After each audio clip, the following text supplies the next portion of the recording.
தமிழ் உறவுகளுக்கு வணக்கம். இது உங்கள் வேர்களை தேடி தமிழ் மீடியா. அரியலூர் மாவட்டம் செந்துறை வட்டத்தில் அமைந்திருக்கிறது சென்னிவனம் தீர்க்கபுரீஸ்வரர் திருக்கோவில். அரியலூரிலிருந்து செந்துறை செல்லும் சாலையில் ராயம்புரம் என்னும் ஊரிலிருந்து தென்பக்கம் 2 கிலோமீட்டர் பயணித்தால் சென்னிவனம் என்னும் அழகிய இந்த கிராமத்தை அடையலாம். சோழர்கள் காலத்தில் இந்த சென்னிவனம் மற்றும் ராயம்புரம் என்ற 2 ஊர்களும் இணைந்து இருந்திருக்கிறது. மிகப்பெரிய வணிக தலைநகரமாக திகழ்ந்திருக்கிறது. 3000 ஆண்டுகள் பழமை வாய்ந்த பெருங்கற்களால் ஆன முதுமக்கள் தாழி கண்டெடுக்கப்பட்ட பெருமை வாய்ந்த ஊர்தான் இந்த சென்னிவனம். இங்குள்ள ஒரு பெரிய குளத்தின் கரையில் பிரசித்தி பெற்ற தீர்க்கபுரீஸ்வரர் திருக்கோவில் மற்றும் வரதராஜ பெருமாள் திருக்கோவில் என்னும் 2 கோவில்கள் அமைந்திருக்கிறது. கங்கை கொண்ட சோழபுரத்தில் ராஜேந்திர சோழனால் கட்டப்பட்ட சிவாலயத்திற்கு முந்தைய பழமையான சிவாலயம் இந்த சென்னிவனம் சிவாலயம் என்பதை இங்கிருக்கும் கல்வெட்டுக்கள் மூலம் அறிய முடிகிறது. அதாவது கங்கை கொண்ட சோழபுரத்தில் ராஜேந்திர சோழன் ஆலயம் எழுப்பி கொண்டிருந்த அதே காலகட்டத்தில் இந்த சென்னிவனம் சிவாலயத்தை புனரமைப்பு பணிகள் மேற்கொண்டிருக்கிறான் என்பதையெல்லாம் அறிய முடிகிறது. ராஜேந்திர சோழன் காலத்திற்கும் முன்னமே இந்த ஆலயம் எவ்வாறு எழுப்பப்பட்டது என்பதை கர்ண பரம்பரை மூலம் நம்மால் அறிய முடிகிறது. அதாவது முற்காலத்தில் அரசர்களுக்கு வேட்டையாடும் பழக்கம் இருந்திருக்கிறது. தற்பொழுது இருக்கும் இந்த ஊரின் பெயருக்கு ஏற்றாது போல சென்னி மரங்கள் அடர்ந்த மிகப்பெரிய காடாக திகழ்ந்திருக்கிறது இந்த சென்னிவனம்.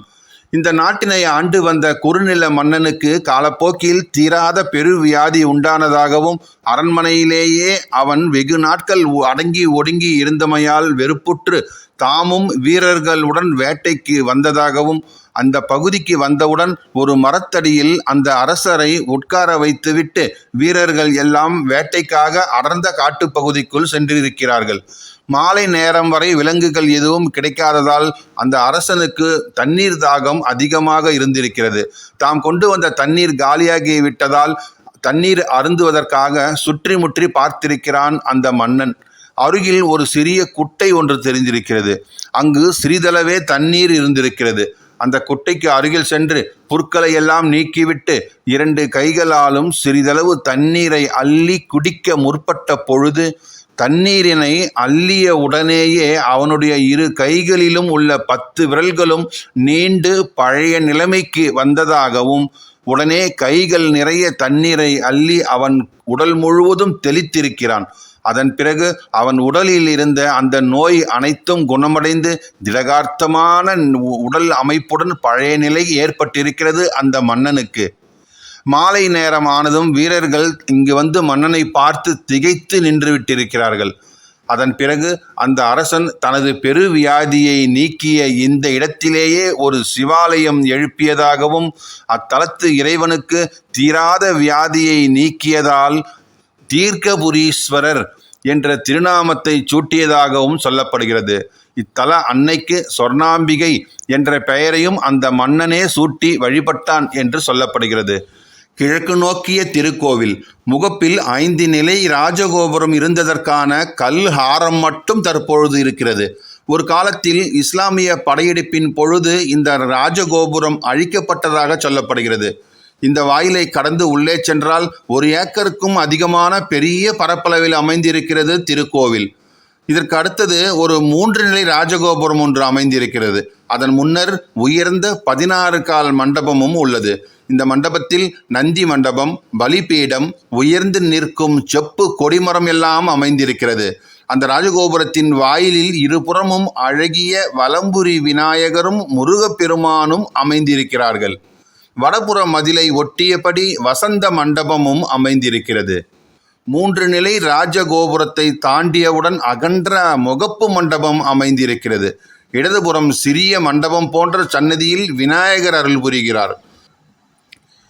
இந்த மண்டபத்திலும் எந்த பக்கம் திரும்பினாலும் ஏராளமான கல்வெட்டுக்கள் எல்லாம் பொறிக்கப்பட்டிருக்கிறது. இந்த கல்வெட்டுக்களில் விஜயநகர மன்னர்களுடைய கல்வெட்டுக்கள், சோழ மன்னர் ராஜேந்திர சோழனின் கல்வெட்டுக்களே அதிக அளவில் காணப்படுகிறது. சரி, இவற்றையெல்லாம் கடந்து சில படிகள் மேலே ஏறி சென்றால் அர்த்த மண்டபம் அமைந்துள்ளது. அர்த்த மண்டபத்திற்கு முன்பாக சுவாமி சன்னதி வாயிலில் பெரிய பித்தளை விளக்கு சட்டம் ஒன்றும், அதன் வழி இடைநாழி கடந்து உள்ளே இருக்கும் தீர்க்கபுரீஸ்வர சுவாமியை கண்ணார கண்டு மகிழலாம். இறைவனின் திருமேனி மிக அழகாக செதுக்கப்பட்டிருக்கிறது. ஏறத்தாழ 3000 ஆண்டுகளுக்கு முன்னரே உருவான சிவலிங்கம் இது. மருத்துவர்களால் தீர்க்க முடியாத பெருவியாதியை கூட தீர்த்து வைக்கிறார் இத்தலத்து தீர்க்கபுரீஸ்வரர் என்று கூறுகிறார்கள் இப்பகுதி மக்கள். மேலும் திருமண தடை போக்குபவராகவும் திகழ்கிறார் இத்தலத்து இறைவன். ஒவ்வொரு முகூர்த்த தினங்களிலும் இந்த ஆலயத்தில் 3-4 திருமணங்கள் நடைபெறுகிறது. இந்த சிறிய கிராமத்தில் எப்படி 2-3 திருமணங்கள் ஒரே நாளில் நடைபெறுகிறது என்பதும் ஆச்சரியமான தகவல்தான். இந்த அர்த்த மண்டபத்திலேயே தெற்கு நோக்கிய அம்பிகையின் தனி சன்னதி அமைந்திருக்கிறது. கருவறைக்கு வெளியே அழகிய துவார பாலகிகளும் அருள் புரிகிறார்கள். ஆலயத்தின் கருவறைக்கு உள்ளே அம்பிகை நின்ற திருக்கோலத்தில் திருக்காட்சி அளிக்கிறார். அம்பிகையை வணங்கிவிட்டு வெளியே இருக்கும் சூரிய பகவான் மற்றும் பைரவரை வணங்கிவிடலாம். பைரவரை கடந்து வலதுபுறமாக சென்றால் அங்கே துர்க்கைக்கு என்று தனி சன்னதி அமைந்திருக்கிறது. இந்த துர்க்கை சன்னதியின் அடித்தளத்தில் தான் ஒரு பாதாள அறை ஒன்று இருப்பதாக சொல்லப்படுகிறது. இந்த பாதாள அறைக்கு உள்ளே விலை மதிப்பில்லாத ஐம்பொன்னால் சோழர் காலத்தில் செய்யப்பட்ட 63 நாயன்மார்களின் திருவுருவச் சிலைகளும், உற்சவரின் திருவுருவமும், அன்னையின் திருவுருவம் மற்றும் விநாயக பெருமான், நடராஜர் ஆகியோருடைய ஐம்பொன் திருவுருவங்கள் எல்லாம் அமைந்திருப்பதாகவும், இந்த பாதாள அறைக்குள் இருக்கும் விலை மதிப்பில்லாத பொருட்களுக்கு இந்த துர்க்கை அம்மனே காவலாக இருக்கிறாள் என்றும் சொல்லப்படுகிறது. கடந்த ஆண்டு இந்த கோவில் திருப்பணிகள் நிறைவடைந்து கும்பாபிஷேகம் செய்வதற்கு முன்பாக இப்பகுதி மக்கள் இந்த பாதாள அறையை திறந்து அதற்கு அடியில் இருக்கும் அந்த திருவுருவங்களை வெளியே கொண்டு வர வேண்டும் என்று தமிழக அரசின் இந்து அறநிலையத்துறைக்கு வேண்டுதல் வைத்தது குறிப்பிடத்தக்க ஒன்று. சரி, ஆலயத்தின் உள்பிரகாரத்தை வலம் வரும் பொழுது தென்மேற்கு மூலையில் 2 புறங்களிலும் திருமாளிகை பத்தி அமைந்திருக்கிறது. அதில் தெற்கில் 63 சிலைகளும் வரிசையாக அமைந்திருக்கிறது. மேற்கில் விநாயகர், வள்ளி தெய்வானை சமேத முருகப்பெருமான், வில்வவனேஸ்வரர், யாகாம்பரேஸ்வரர், சொக்கநாதர், மீனாட்சி, லட்சுமி, ஐயனார், சரஸ்வதி என்று அனைத்து திருவுருவச் சிலைகளும் வரிசையாக பல சன்னதிகளில் அமைத்திருக்கிறார்கள். ஆலயத்தின் வடகிழக்கில் நவகிரக மண்டபமும் அமைந்திருக்கிறது. அதற்கு எதிரே சண்டேசர் சன்னதியில் 2 சண்டேசர்கள் இருக்கிறார்கள். ஒருவர் தெற்கு நோக்கியும் மற்றொருவர் கிழக்கு நோக்கியும் வீற்றிருக்கிறார்.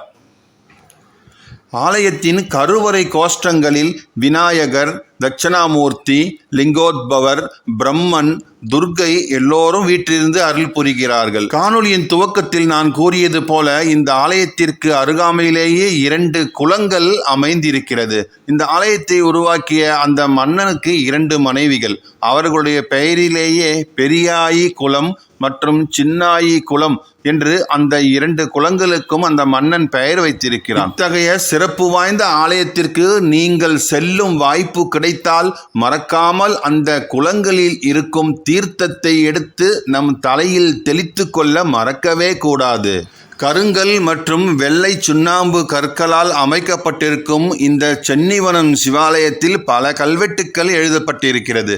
அவற்றில் மிக பழமையானது இந்த கோவிலின் அர்த்த மண்டப மேற்கு தெற்கு சுவர் பட்டிகளில் எழுதப்பட்டிருக்கும் 1ஆம் ராஜேந்திர சோழருடைய 3ஆம் ஆண்டு கல்வெட்டாகும். இது இந்த ஊர் மற்றும் இந்த கோவிலின் பெயர்களை தெளிவாக குறிப்பிட்டிருக்கிறது.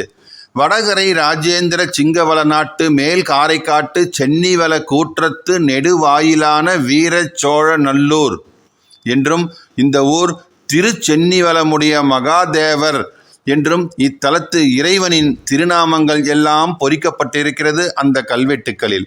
1ஆம் ராஜேந்திர சோழன் காலத்தில் புனரமைக்கப்பட்ட இந்த கோவிலில் சோழ விஜயநகர கல்வெட்டுக்கள் நிறைய உள்ளன.